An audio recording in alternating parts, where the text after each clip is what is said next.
I'd like to take you into a short yeshiva or organized Torah study dealing with the problems and explaining away Jesus, Yeshua, the Messiah. It's not an attack on Jews, it's a look at some of the problems in Jewish theology.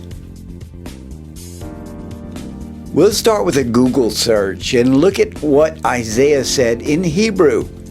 We'll go to the meat of the prophecy, Isaiah 53. Now this is the chapter that Jews won't read in synagogues. Now this is a site I like because it has spoken and written portions of the Bible, or Tanakh. Tanakh is what Jews call the Old Testament. It's an acronym, Torah, Nevi'im, which is prophets, and Ketuvim, which is writings. You'll notice for the verses, instead of using numbers or Roman numerals, they use the Hebrew alphabet. Aleph is 1. The 5th verse is the letter Hey. And the 6th verse is the Vav. You'll also notice the question marks. Jews like to question this verse, obviously, because it talks about the Messiah, and they don't really know how to explain that. Now remember, early 1st century Jews all understood Isaiah 53 was talking about a suffering Messiah.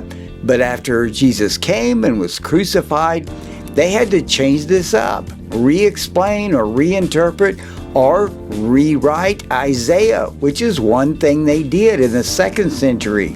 They came up with an Aramaic Bible. They called it the Targum. Some say it's not really a Bible, but more of a commentary. But if you look at it, it's verse by verse, just like the regular Bible, or Tanakh. Now, what you're looking at is the Old Testament, or Tanakh, side by side with the Targum. Let's look at Isaiah 53:5. It says, "He was wounded because of our transgressions. He was crushed for our iniquities." Now the Targum changed this. "He will build up the holy place, which has been polluted for our sins." As you can see, no mention of the suffering. The other Targum references to Isaiah 53 are similar.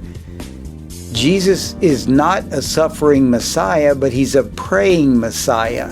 So Jews had a rewritten Bible to explain away Isaiah 53. But the Dead Sea Scrolls were written 200 years before Jesus and 300 years before the Targum. And the Dead Sea Scrolls point to Jesus, the suffering Messiah. Judaism came up with another explanation in the Middle Ages when a Jewish scholar, Rashi, made the argument that Isaiah was talking about a group of people, Jews, and not an individual, Jesus. But when you look at the scriptures, that's really quite a stretch. Isaiah 53 verse 5 says, "But he was wounded for our transgressions." Not the people, not the nation of Israel, but a man. This verse begins with, "but he." So when you take it into Hebrew, those two words combine into one word. And the first letter is the Vav. It takes the place of but or and. He is who, the who. It's masculine, singular, and it can be a country. Just think about the promise God made to Abraham to be a blessing to the world. Yeshua, Jesus, came and died for the world. And after his crucifixion, that message went out to the world.